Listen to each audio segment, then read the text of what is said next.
Boa tarde a todos, que Deus nos abençoe. É uma alegria muito grande voltarmos a essa casa para conversarmos sobre o pensamento e a obra de Allan Kardec. Neste tema, as leis morais.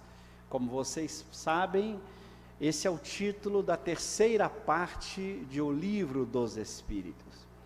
Em uma de nossas obras, a Ordem Didática de O Livro dos Espíritos, a gente entra com profundidade explicando a ordem dessa parte. Por que Kardec estabeleceu as leis morais em 10, como elas se organizam, como elas se dividem. O que nós não vamos fazer aqui, nós temos uma hora de bate-papo antes das questões, então eu quero me deter em alguns aspectos apenas dessa terceira parte. O tema, como eu disse, se encontra na terceira parte de O Livro dos Espíritos, é uma parte muito importante. Vocês sabem que Allan Kardec, na segunda edição de O Livro dos Espíritos, de março de 60, ele dividiu essa obra em 4 grandes livros, ou partes, depende aí do tradutor. Para cada um desses livros, ou partes, ele foi escrever depois uma obra explicativa. Então, para a primeira parte, ele vai escrever a Gênese, que a primeira parte chama-se das causas primeiras. Para a segunda parte, o mundo espírita, ou o mundo dos espíritos, ele vai escrever o livro dos médiuns. Para a terceira parte, as leis morais, ele vai escrever a obra O Evangelho segundo o Espiritismo. E para a quarta parte, as esperanças e consolações, ele vai produzir a obra O Céu e o Inferno. E foi tão importante essa ordenação de Kardec, que no ano de 1859, na Revista Espírita, quando ele conclui a segunda edição de O Livro dos Espíritos, que vai ser publicada em março de 1860, então no finalzinho de 1859, ele escreve um artigo na Revista Espírita, em que ele fala que precisaria de 10 anos para completar o seu trabalho. E eu brinco, ele devia ter dito para Nosso Senhor que precisava de uns 50, né? Aí a gente tinha ficado mais tempo com ele. Ele disse que precisava 10, Nosso Senhor ouviu, anotou na cadernetinha para não esquecer, né? Quando completou 10 anos, venha. E exatamente 10 anos depois, Allan Kardec veio a desencarnar, exatamente porque ele disse que precisava só de 10 anos e cumpriu em 10 anos. Por quê? Porque ele já tinha o projeto em 59 do que ele precisava fazer, que era explicar, desenvolver as 4 partes de O Livro dos Espíritos. Por isso ele vai dizer, e vocês podem confirmar isso nos prefácios de todas essas 4 outras obras que eu citei, na introdução ao prefácio, Kardec fala que são desenvolvimentos de O Livro dos Espíritos. É por isso que ele vai dizer na introdução de O Livro dos Espíritos, segundo parágrafo, que o Livro dos Espíritos contém a doutrina espírita. É a única obra que tem a doutrina toda. Toda a doutrina espírita está num livro só, O Livro dos Espíritos. Os outros livros são explicações, desenvolvimento, aplicações daquilo que estava em O Livro dos Espíritos. Porque se ele deixasse só O Livro dos Espíritos, é denso demais, sintético demais. A gente demoraria muito para tirar todas as consequências dessa obra. E ele então nos ajudou escrevendo a Revista Espírita, 12 volumes, mais essas 4 outras obras fundamentais, no total de 23 livros, que vocês abrindo a Kardecpédia, vocês vão ver na primeira página da Kardecpédia os 23 livros que Allan Kardec nos legou e que a gente precisa estudar. Bom, as leis morais, então, são uma parte muito importante. E eu vou começar aqui com algumas reflexões sobre esta parte, ok? Para a gente refletir juntos. Primeiro, Kardec pergunta aí, nesta que é a primeira pergunta desta terceira parte. Começa a terceira parte sobre as leis morais com essa pergunta: que se deve entender por lei natural?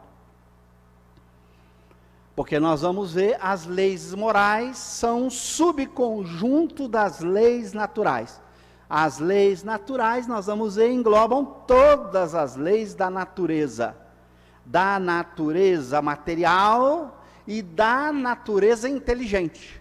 Da natureza material são as leis que a física procura explicar, a química, a biologia, etc. Das leis do espírito são as leis morais, como a gente vai ver. Então, se você pega alma e matéria, as leis naturais englobam tudo. Vai fazer parte das chamadas ciências ordinárias, estudar as leis que regulam a matéria. E vai fazer parte da ciência espírita, estudar as leis que regulam a vida da alma ou do espírito, onde está dentro as leis morais. Então, as leis morais é uma parte dessa lei natural, mas eu diria a parte mais importante. A gente às vezes não para prestar atenção nisso, porque tudo mais morre com a matéria. Então é importante física, fiz física, provavelmente tem alguns físicos presentes aqui, é muito legal, eu gosto muito até hoje, embora não me dedico mais profissionalmente à física, mas gosto, continuo estudando, acompanhando por um prazer, mas eu acho muito pouco importante comparado com as leis morais. Eu tenho alguns amigos muito empolgados com a física, né? E de vez em quando eu brinco com eles, porque eles ficam assim, Cosme, vamos estudar mais os fluidos de que fala Allan Kardec, vamos mergulhar lá, vamos tentar ver como a física pode compreender esses fluidos. Eu falo, mas como você está apressado? Daqui a pouco, mais uns 20 anos, nós vamos estudar juntos os fluidos do lado de lá. Eu já estou com 60, quando eu chegar no 90, eu vou estudar muito melhor os fluidos espirituais do lado de lá, do que tentar usar recursos da física terrena que está preparada para estudar a matéria tal como nós conhecemos, e não esses fluidos de que fala Allan Kardec, estamos longe disso. Aí eu brinco, você está muito apressado, daqui a 30 anos a gente volta a esse assunto. Porque as leis morais, elas dizem respeito à alma. E eu vou chegar do lado de lá em melhores condições, se eu botar em prática essas leis morais. Então elas são muito mais importantes, porque elas não são para esta vida, elas são para todas as existências do espírito, quer seja em mundos corporais, quer seja na vida na erraticidade. Então, a importância da lei moral, sem sombra de dúvida, não há nada mais importante, no meu ponto de vista, do que se dedicar a estudar, compreender e viver as leis morais. Por isso, Allan Kardec se dedicou uma parte inteira do Livro dos Espíritos, que vai da pergunta 614 a 920. Não é a maior parte do Livro dos Espíritos está na segunda parte, que começa na 76 e vai até a 613, mais de 500 perguntas. Mas a segunda maior parte do Livro dos Espíritos são as leis morais, porque são as leis mais importantes que a gente precisa refletir sobre elas. Compreender para viver, porque elas vão garantir a minha felicidade de sempre. As leis materiais podem me ajudar a ser mais feliz aqui no corpo, mas não vão me garantir a felicidade de sempre. A felicidade para sempre só vai ser garantida pela vida moral. Então eu acho muito mais importante você viver pensando na eternidade, do que viver preocupado com 30, 40, 50, 100 anos, se o sujeito for teimoso na Terra, né? Às vezes nós nos preocupamos demais com a vida no corpo, excessivamente com a vida no corpo, sabendo que ela vai acabar mesmo. Todos nós vamos morrer. Eu brinco sempre, os homens podem olhar no bolso aí, as mulheres na bolsa, vocês vão achar uma passagem nominal e intransferível. Eu olho de vez em quando para a minha, pego assim, a data está apagadinha, mas vai chegar uma hora que a data vai ficar nítida, é hora de ir embora, e todo mundo vai deixar o corpo. Então viver para essa vida da alma é muito mais importante, e as leis morais, elas vão ter este papel. Então quando ele começa a perguntar sobre a lei natural, os espíritos vão responder, a lei natural é a lei de Deus, é a única verdadeira para a felicidade do homem. Gente, vamos levar isso a sério. É a única verdadeira para a felicidade do homem. A gente não leva muito a frase a sério. Não tem outro caminho. É a única verdadeira para a felicidade do homem. Não adianta tentar outros caminhos. Nós vamos nos dar muito mal. Ou a gente compreende essa lei natural, que é a lei de Deus, e vive, ou a gente não vai ser feliz. Ponto. Não existe outro caminho, senão o caminho de viver a lei natural. E nós vamos ver, em particular, o de viver a lei moral, que é o subconjunto mais importante das leis naturais. E diz, indica-lhe o que deve fazer ou deixar de fazer. E ele, quer dizer, o homem, só é infeliz quando dela se afasta. Olha que frase admirável. O que ela vai dizer? O que você deve fazer? Então ela trata daquilo que você deveria fazer para se dar bem, ou daquilo que você não deveria fazer. Há vários aspectos da lei natural que são mandamentos negativos. Nós vamos discutir, se der tempo ainda, se não durante a minha exposição, mas talvez, quem sabe, eu aproveite durante a pergunta. Por exemplo, não matarás. É uma lei negativa. O que é que você não deve fazer? Você não tem o direito de agredir alguém, de colocar a vida de alguém, a integridade física de alguém em risco. Nós vamos ver, essa é uma lei natural fundamental que os espíritos de Kardec retomam, que já está nos 10 mandamentos. O não matarás. Então, às vezes, você tem indicações do que você deve fazer, tem outras indicações do que você não deve fazer. E você só é infeliz se você se afasta dela. Você não dá bola, não cumpre a lei, a infelicidade surge em você. Porque a felicidade e o cumprimento da lei estão sempre juntos. Ser feliz é viver a lei. Viver a lei é ser feliz. Ou eu acredito nisso, ou eu vou tentando experiências de felicidade diferentes, que eu só vou gerando frustrações.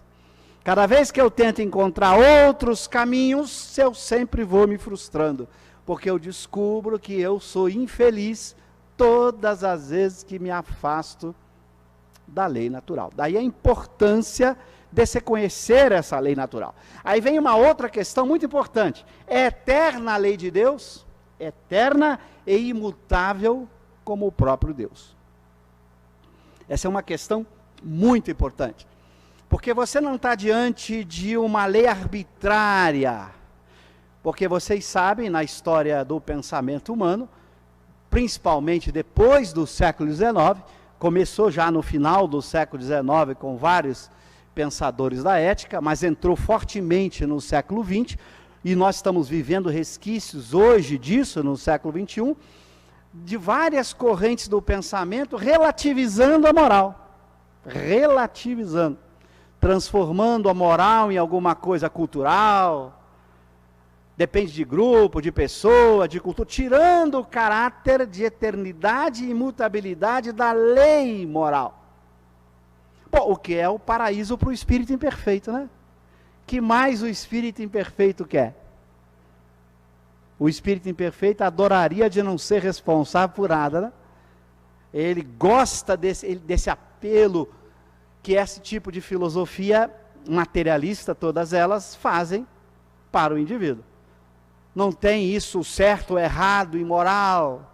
Quem é que não gosta disso? Ou seja, a minha conduta fica do jeito que eu estou gostando, que está tudo bem. O espírito imperfeito adora, porque não tem mais diferença entre virtude e vício. Não tem diferença entre o correto e o incorreto do ponto de vista moral. Esse relativismo moral que ganhou muita força no final do século XIX e que cresceu fortemente ao longo do século XX. Relativizando quase tudo. Essa noção de relativismo que levou pessoas a informarem coisas do tipo, verdade é relativa, isso é uma bobagem que não tem tamanho do ponto de vista filosófico, mas está aí. Aliás, no meu livro Espírito e Matéria, eu começo discutindo a noção de verdade, para mostrar que não faz nenhum sentido você dizer que verdade é relativa, essa frase é contraditória em si mesmo, ela não faz nenhum sentido. Então, as pessoas não percebem que esse tipo de proposta de relativização de tudo fez com que você perdesse o norte moral. E a gente pode brincar com um filósofo materialista se ele concordaria em matar alguém inocente. Se esse princípio de não matar, ele estaria disposto a renunciar. Ele estaria disposto a matar uma pessoa inocente?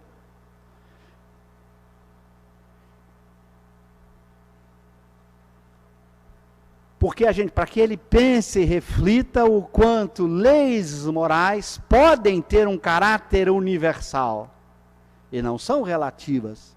Que cultura concordaria em matar alguém inocente? Por que eu faço questão de colocar o inocente? Porque todo o processo de defesa da vida pressupõe autodefesa. E é claro, na legítima defesa, você poderá defender-se. Bom, mas se você está defendendo de uma agressão, essa pessoa que está agredindo não é inocente. Por isso, eu acrescentei a expressão agredir ou matar alguém inocente, para que fique contida nesta frase a legítima defesa. Você tem direito a defender-se. É um direito natural, a autodefesa, a legítima defesa. Mas você não tem o direito de tomar a iniciativa da agressão. Você deve não agredir. Então esse é um ponto que vários bons filósofos colocam como uma regra universal, que não depende de cultura, não depende de momento histórico, do tempo, ela é universal. E Kardec, ao colocar como lei de Deus, é curioso, mesmo que você ache que não, Deus não consultou você para fazer as suas leis. Aliás, uma frase que os Espíritos dizem sempre a Kardec: Deus não consultou os homens para fazer a sua lei. Você vai ser tratado segundo essas leis. Ponto. Quer você goste, quer você não goste. Então esse é um conceito muito importante, que foi durante século XIX, após a morte de Kardec, por vários filósofos materialistas, e principalmente ao longo do século XX, crescendo uma oposição a este conceito de lei natural. Muita gente recusando a ideia de uma lei que deve ser aceita do ponto de vista moral, nós vamos ver, do mesmo jeito que você tem que aceitar uma lei física, que essa era a ideia que está por trás de lei natural. Por exemplo, se eu pego uma lei do tipo da lei da gravidade, em que matéria atrai matéria, esta lei, que seria uma lei natural, é tão boa quanto uma lei moral, não haveria nenhuma diferença. Ambas podem ser obtidas pela razão, e você não tem como refutá-la, ela se impõe como verdadeira. Bom, nós vamos encontrar no século XX, mais depois da Guerra Mundial, aqui eu citei apenas um pensador, esse é um economista, filósofo, muito importante americano, que fez parte de um grupo de filósofos pós-Segunda Grande Guerra, principalmente depois da década de 60, que tiveram a coragem de retomar uma moral em cima de lei natural. Tiveram a coragem de mostrar que aqueles pensamentos anteriores que criticavam a ideia de moral como lei natural, na visão desses filósofos e economistas, está totalmente equivocado. Sem conhecerem propriamente Kardec, já que eles eram também materialistas, esse aqui é um filósofo americano materialista, mas ele vai defender a ideia de uma moral apoiada em lei natural. Essa é uma frase que eu tiro de um dos livros dele. A lei natural elucida o que é melhor para o homem, os fins mais harmoniosos com sua natureza, e que mais tende a satisfazê-la. Em um sentido profundo, então a lei natural propicia ao homem uma ciência da felicidade, com os caminhos que levarão à sua verdadeira felicidade. E ele ainda diz um pouco mais adiante: se então a lei natural é descoberta pela razão, por isso ela é universal. Ele vai no livro dele responder uma pergunta curiosa. Alguém pergunta: mas quem é que fornece a lei natural? Quem que formula a lei natural? Ele fala: a pergunta errada não é que, não é quem, é o que, é a razão. Porque todos os seres racionais podem, pela razão, chegar a essas leis naturais, porque elas são facilmente argumentadas e demonstradas por meio da razão. Então ele vai dizer: então a lei natural é descoberta pela razão, a partir das inclinações fundamentais da natureza humana, absolutas, imutáveis e de validade universal, para todos os tempos e lugares. Segue-se que a lei natural fornece um conjunto objetivo de normas éticas, que guiam as ações humanas para qualquer tempo ou lugar. Então ele tem a coragem, e esse foi um movimento grande que existe até hoje em vários lugares, de retomada da moral a partir da noção de lei natural. Aquilo que está em O Livro dos Espíritos, mostrando o quanto o Livro dos Espíritos está atualíssimo na visão de filósofos americanos modernos. que a gente sabe que antes da guerra, vários filósofos tentaram fazer o contrário, relativizar a moral e não tomar a moral como podendo ser pensada racionalmente com fundamentos muito sólidos. E este filósofo e vários outros costumam demonstrar que esta moral é tão boa que a razão não tem outra saída senão aceitar determinadas normas como sendo normas morais universais.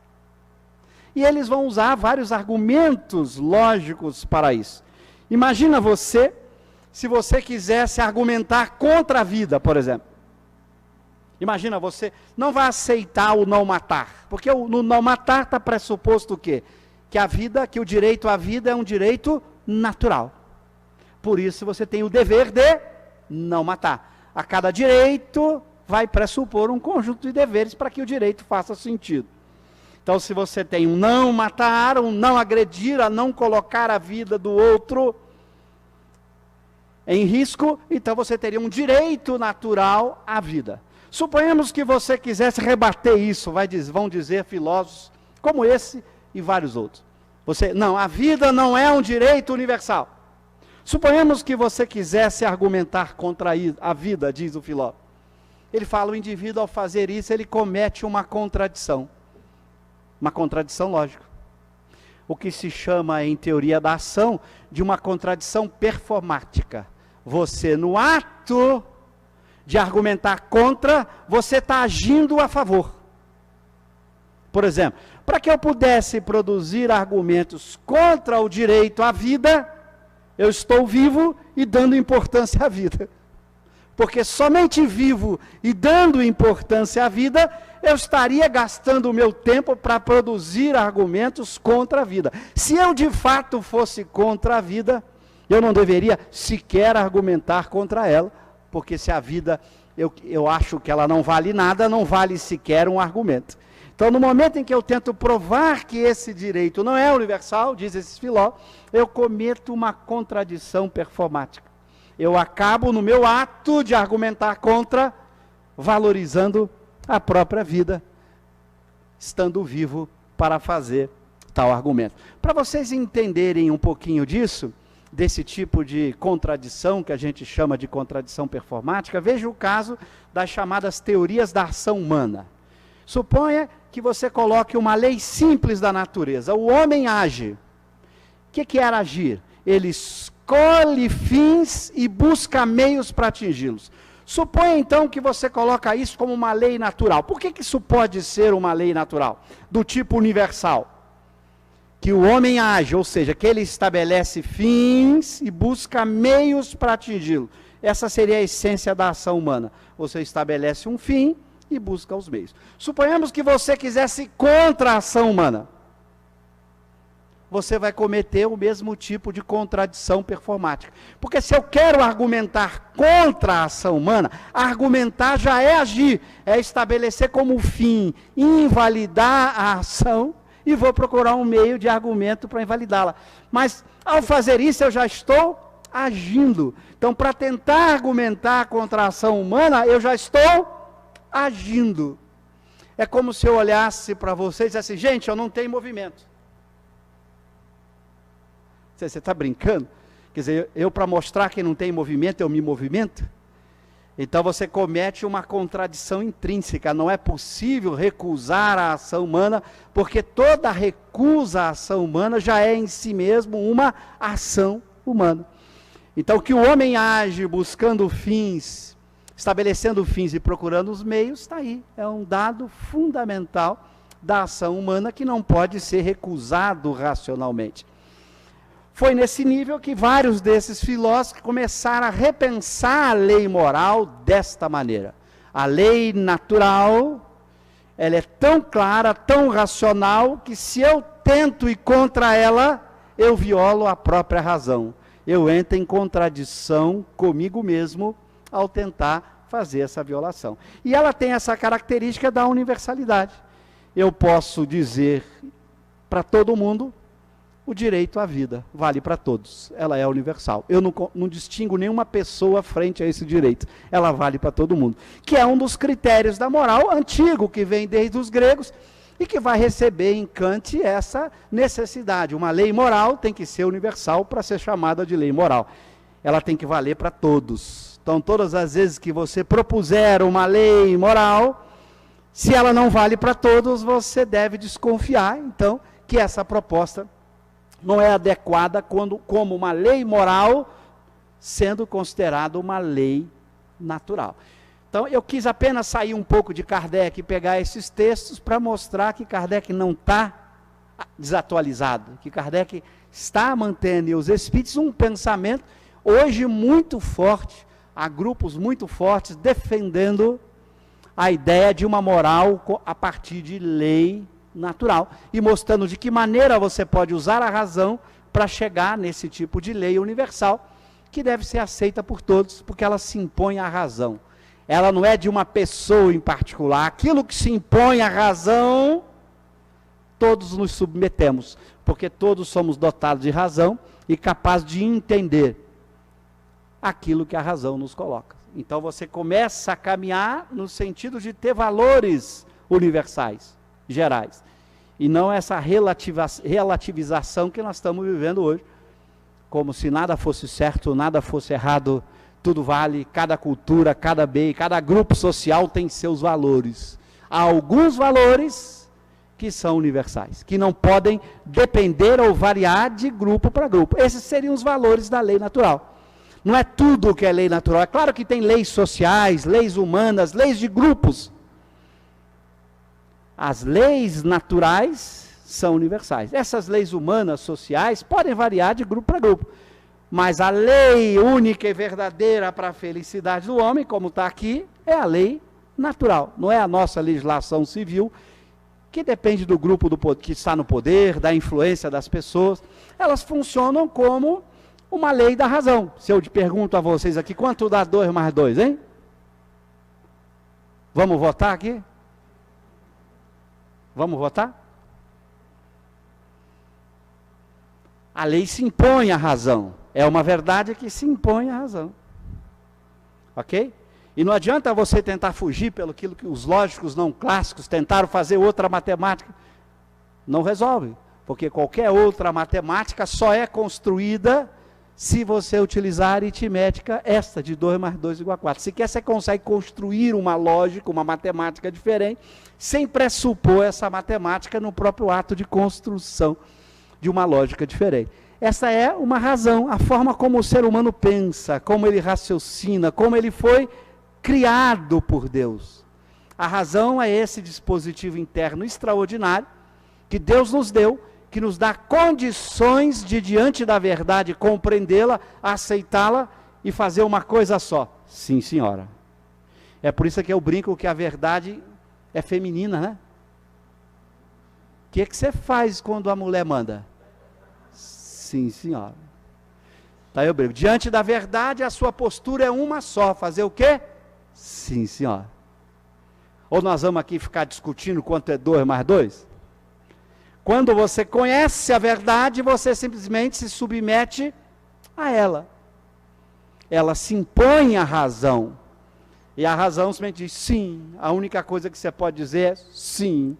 Você não pode discutir. Bom, voltando aqui agora, como é então que Kardec vai, agora que temos um panorama dessa lei natural como verdadeira e eterna, como Kardec então vai pensar agora as leis naturais? Nesse texto da pergunta 617. Entre as leis divinas, umas regulam o movimento, as relações da matéria bruta, as leis físicas, cujo estudo pertence ao domínio da ciência. Então, a matéria bruta, a matéria não inteligente, é isso que Kardec define como matéria bruta, não inteligente, não tem inteligência. As outras dizem respeito ao homem considerado em si mesmo e nas suas relações com Deus e com os seus semelhantes. Contém as regras da vida do corpo, bem como as da vida da alma, são as leis morais. Então, você tem leis que regulam a matéria não inteligente.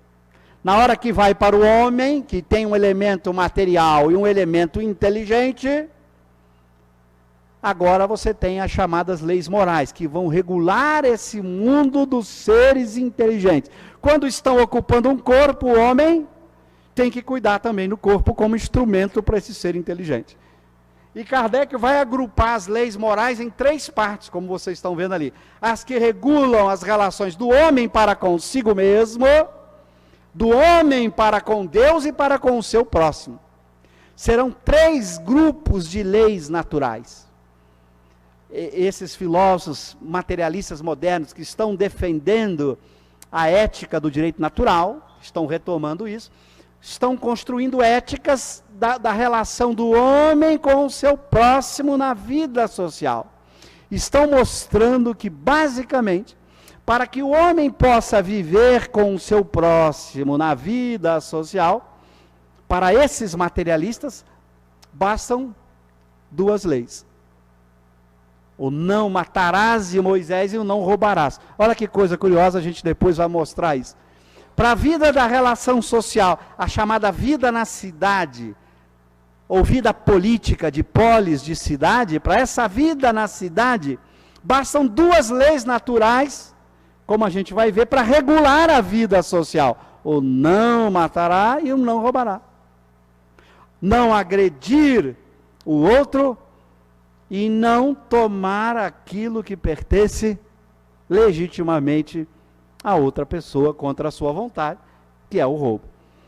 Veja que mesmo Moisés, quando propõe os 10 mandamentos, espírito superior que era, com a inspiração dos bons espíritos, já trouxeram os primórdios de um código de moral universal.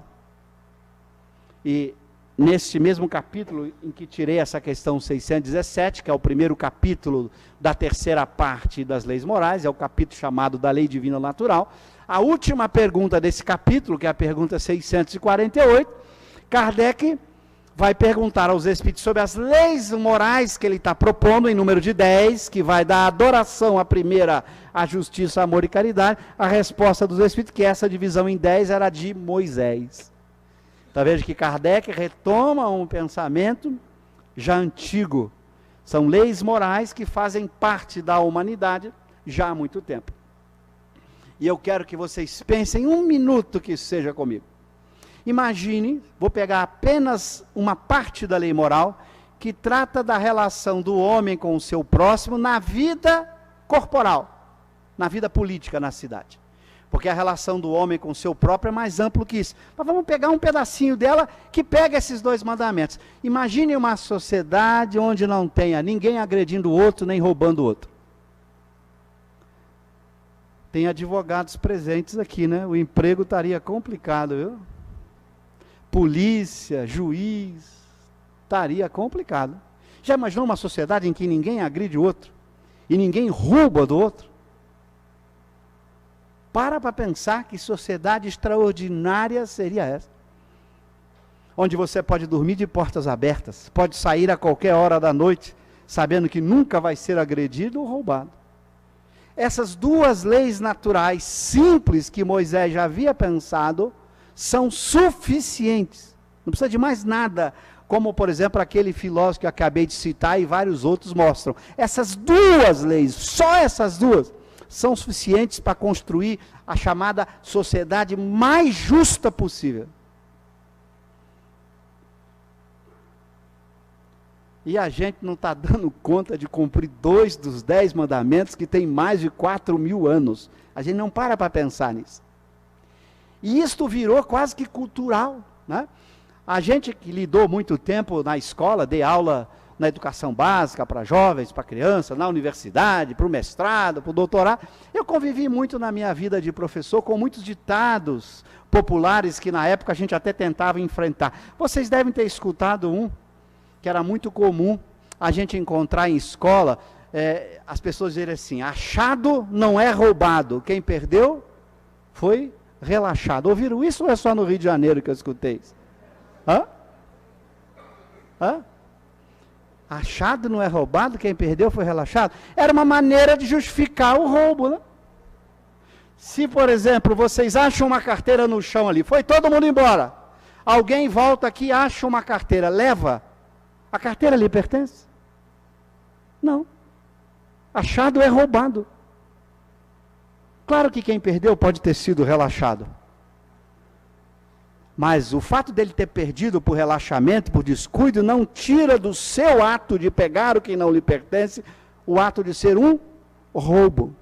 Pegar o que não lhe pertence, chama-se roubo. Não há falácia, não há filósofo que vai tentar anular esse tipo de coisa. Se eu peguei algo que legitimamente não me pertence, chama-se roubo. Eu me recordo, há pouco tempo, vindo do sul do Brasil, eu moro em Curitiba, de Blumenau para Curitiba, na BR-101, e de repente os carros começam a parar na minha frente, a reduzir de velocidade. Eu achei que fosse um acidente, era uma pista dupla de subida, outra pista dupla de descida. E eu olhava, não via acidente nenhum, mas via os carros ir parando no acostamento, todo mundo diminuindo a velocidade. Porque os carros estavam parando, as pessoas atravessando, a família inteira, pai, mãe, filhos, atravessando a BR, para saquear um caminhão que havia na rodovia que desce, havia tombado. E o mais engraçado, os policiais que estavam lá, tomando conta para impedir que as pessoas fossem atropeladas. Deveriam estar prendendo todos aqueles que estavam saqueando. A carga pertence a alguma daquelas pessoas que estava passando ali? Não. Pegar aquilo que não me pertence significa roubo. Está faltando Moisés, 4.000 anos. E a criança chega em casa com um objeto desconhecido. Meu amiguinho me deu. A mãe, o que deveria fazer? Que amiguinho lhe deu? Ir à escola saber que amiguinho lhe deu. Ah, achei isso, mamãe. Achou, meu filho? E a gente foi introjetando culturas em que roubar é natural. Aí depois a gente espanta com os escândalos de corrupção na política ou no meio empresarial, se nós deixamos que nossas crianças mamem no seio materno, o achado não é roubado, o que perdeu foi relaxado. E nós vamos descuidando de valores morais simples e universais, que sem eles a felicidade na terra não é possível, nem na terra nem em lugar nenhum, porque são leis universais. Eu me recordo também há algum tempo, vocês devem ter acompanhado na imprensa, quando houve lá em Vitória uma greve de policiais, em que a população saqueava mercados, farmácia, etc. A ponto de um jornalista botar numa manchete do jornal, na época, precisamos da polícia para sermos honestos? Então, são indagações que nos levam a refletir na importância da lei moral já aqui na vida social na Terra. Veja a importância, é mais importante viver uma lei dessa do que resolver qualquer problema de matemática, física, biologia ou química. Porque uma sociedade pode ter todos os seus recursos tecnológicos, mas se o homem não cumprir essas leis simples, básicas, que são universais, nunca teremos paz ou felicidade na Terra. Teremos sempre uma cultura de violência, de guerra, em que é impossível ser feliz. Em que um ser humano agride outro ser humano gratuitamente, ou em que um ser humano pega aquilo que não lhe pertence, que pertence a outra pessoa, usando as 1000 desculpas possíveis. Uma outra característica da lei universal, ela é incondicional. Se você perguntar assim, por que eu não devo roubar? Por que eu não devo matar? A simples pergunta vai dizer, um filósofo como Kant, já é uma ofensa. A simples pergunta já deveria ser uma ofensa. Porque não há condições sobre as quais você vai descumprir a lei moral. Ah, mas todo mundo faz. A lei moral é sempre em primeira pessoa. Ela estabelece, vamos voltar lá na questão, para vocês recordarem, o que deve fazer ou deixar de fazer. Ela, portanto, diz respeito ao que eu devo fazer. Não diz respeito ao que vocês devem fazer. O que vocês devem fazer é problema de vocês. Eu não posso, ao praticar a lei moral, olhar assim, está todo mundo aí fazendo? Não importa se está todo mundo fazendo. Não entendeu a lei moral quem olha para a maioria. Ah, mas está aprovado a lei no Congresso Nacional. Nós temos isso. Os congressos legislativos do mundo inteiro têm leis que vão contra os 10 mandamentos. Por exemplo, há congressos que dão autorização ao presidente para declarar guerra a um país. Ou seja, para matar pessoas de outro país. Com que direito alguém tem o poder de declarar matar outra pessoa? E não é por legítima defesa, não. Agredir, matar, tomar a iniciativa de. Então, não interessa que esteja na lei humana. Eu não vou responder pela lei humana. Eu vou responder pela lei divina. Porque eu sou um espírito imortal, que vou ter que prestar conta das minhas escolhas em termos de vida moral. Então, é um dever, como dizem alguns filósofos, é sozinho universalmente. É você com a moral, sozinho no seu quarto, sozinho onde você estiver, não precisa de juiz, não precisa de ninguém estar olhando. O compromisso moral é de você consigo mesmo. Por isso a sabedoria de colocar o juiz na consciência. Porque não importa se outros aprovam, se outros desaprovam, você cumpre a lei moral. Quer as consequências sejam boas ou ruins, não é problema seu. Você está quites com o cumprimento da lei moral. Então nós estamos longe ainda, e eu peguei só 2 exemplos, 2 leis simples que regulam apenas a vida do espírito na sua relação com o próximo, no contexto da encarnação.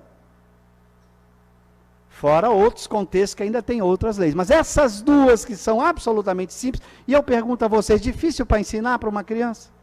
É complicado isso para alguém não entender isso? O que me pasma é a simplicidade da lei moral natural.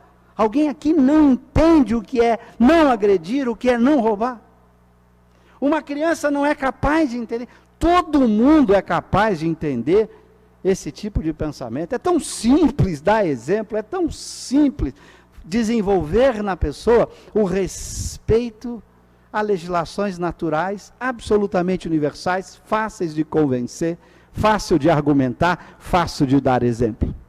E às vezes nós estamos descuidando disso. Aí depois reclamamos da violência social, do desequilíbrio na sociedade. Agora eu desafio a vocês, aqui temos economistas presentes, devem ter filósofos, cientistas políticos, eu desafio vocês a acharem nos problemas humanos e sociais, os principais, os mais graves, que nós vivemos em qualquer sociedade, brasileira ou não brasileira, que não sejam consequências da violação desses 2 mandamentos, o não agredir e o roubar, e o não roubar. Pode olhar.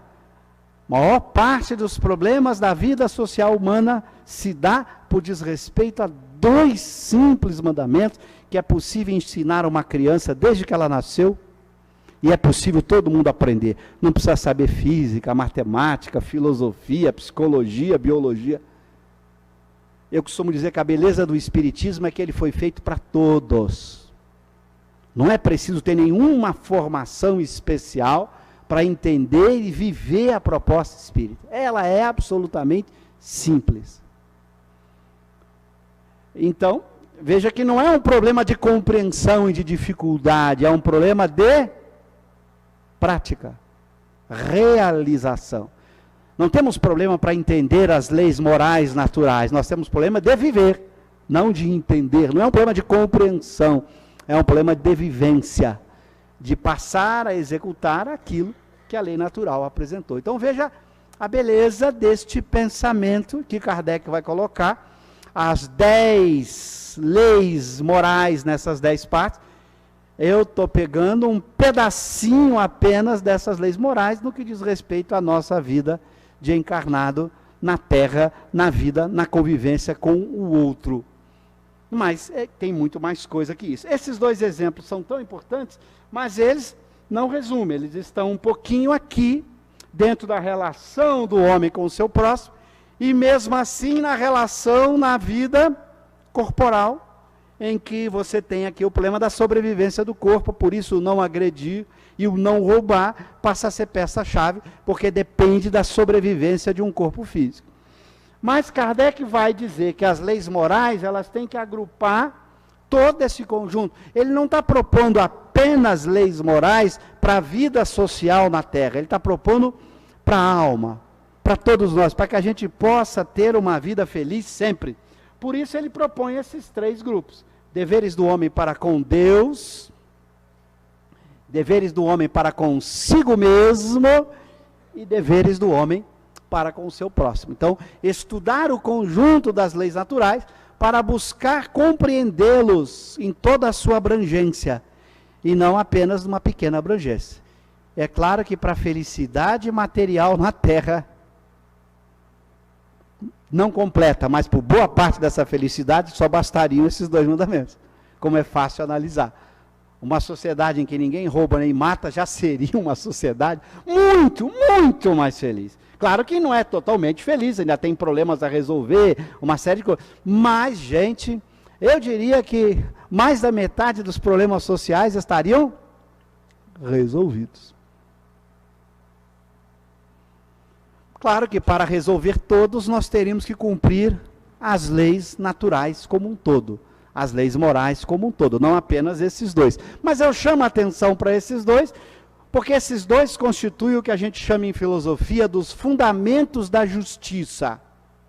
Se você quer uma boa definição, caracterização do que é justiça, você vai perceber que na justiça se exige fundamentalmente esses 2 mandamentos.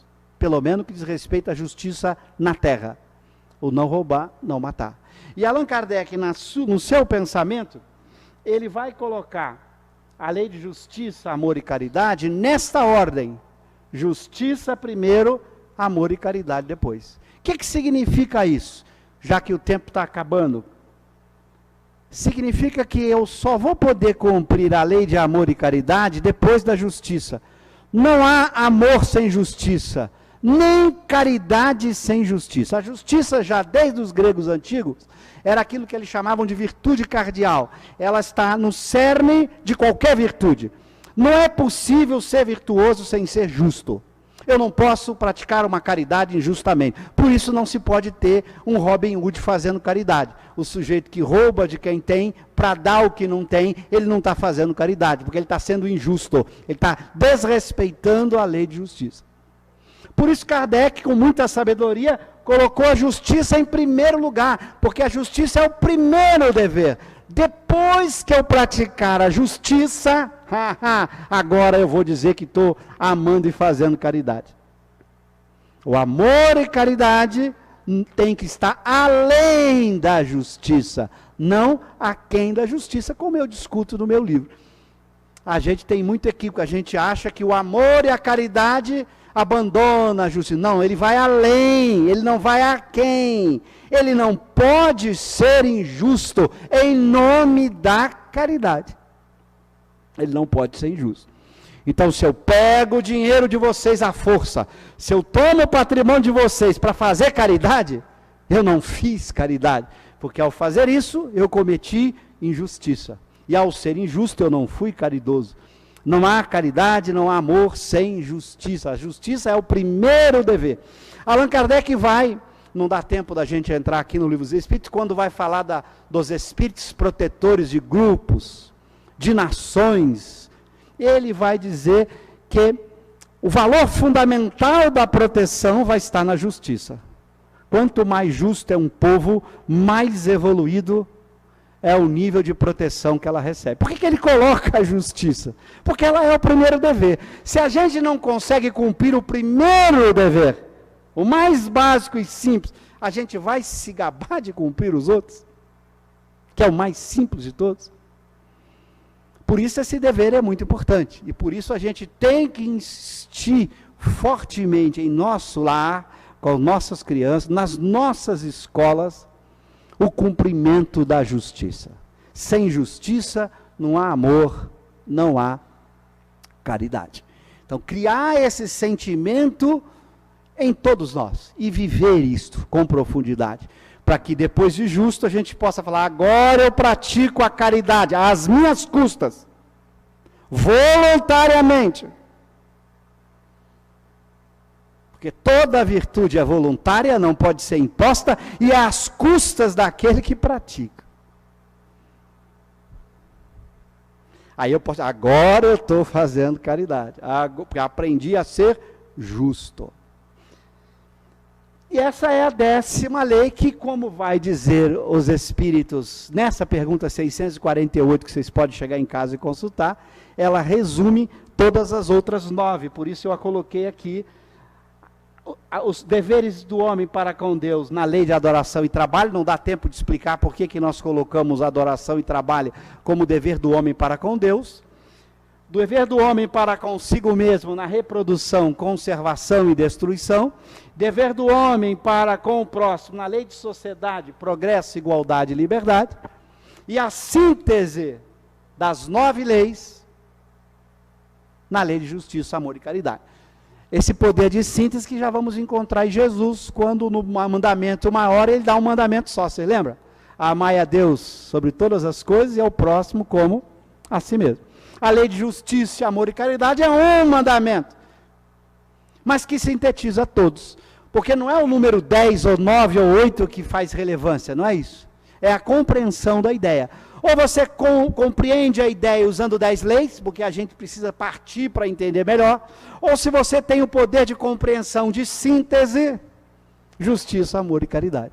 São formas de expressar o mesmo pensamento, ou sintético, unificado, que para nós, espírito imperfeito, é muito difícil compreender o pensamento sintético, único. O amai a Deus sobre todas as coisas e ao próximo como a si mesmo. Aí não entende. Imagina que alguém te pede um conselho, chega para você assim: fulano, eu estou vivendo essa situação em casa, o que eu faço? Você devolve para ele: amai a Deus sobre todas as coisas e ao próximo como a ti mesmo. Cada pergunta que ele lhe fizer, você devolve: amai a Deus. Claro que você não está dizendo nada falso para ele. O problema é como transformar essa ideia tão sintética na orientação necessária para a conduta dele, naquele contexto que ele está vivendo. Ele não sabe fazer essa passagem de tirar daquilo que é síntese, ações precisas para o seu dia a dia. Eu falo, ainda bem que Kardec não ficou só no 10º capítulo da lei de justiça, amor e caridade. Ele resolveu escrever mais 9, explicando para a gente com muito mais detalhe como aprender a lei moral para viver essa lei moral. Então isto é fundamental para a nossa vida, para a nossa compreensão. Então fica aí a provocação para vocês, para a gente debruçar sobre essa obra admirável, o Livro dos Espíritos, debruçar sobre essa parte, mas fundamentalmente não é para discurso e debate filosófico. Eu sempre digo, moral só faz sentido se virar a minha vida, meu comportamento. Senão, não faz sentido nenhum. Não é discussão filosófica. É vivência, é realização, porque nós só vamos transformar o mundo se nós formos o exemplo do cumprimento da lei moral que a gente prega. Não adianta eu falar em lei moral se eu não busco vivê-la no meu dia a dia. O discurso torna-se vazio e não faz nenhuma diferença. E eu vou descobrir isso depois que desencarnar, né? Aí eu chego no mundo espiritual, nossa, orador espírita, né? Chega lá, continua na 3ª ordem, espírito imperfeito. Mas o que aconteceu? Você sabia de cor as 10 leis morais, as 1018 perguntas do Livro dos Espíritos, e daí? E daí? Como você se transformou? O que esse conhecimento fez no seu mundo de sentimentos, de conduta, de desejo, de vontade, de realização? É isso que vai importar em última análise. Mas nós precisamos estudar para saber, para praticar, para entender como fazer nos diversos contextos. A razão nos foi dada para nos ajudar a escolher os melhores percursos, a aplicar a lei, a conhecer a lei, a entender as aplicações, os desenvolvimentos dessa lei, para saber viver no dia a dia. Então, o estudo é fundamental para isso, porque a gente não sabe praticar sem ter essa clareza de conhecimento. Então, não é desprezar o estudo, é só que o estudo é necessário, mas ele não é suficiente. Além do estudo, eu tenho que transformar em vida, em realização. Mas eu não consigo botar em vida aquilo que eu não entendi, aquilo que eu não compreendi. Entender e compreender é parte do papel da razão, do estudo, para que a gente possa entender melhor. Bom, tenho que dizer para vocês obrigado e não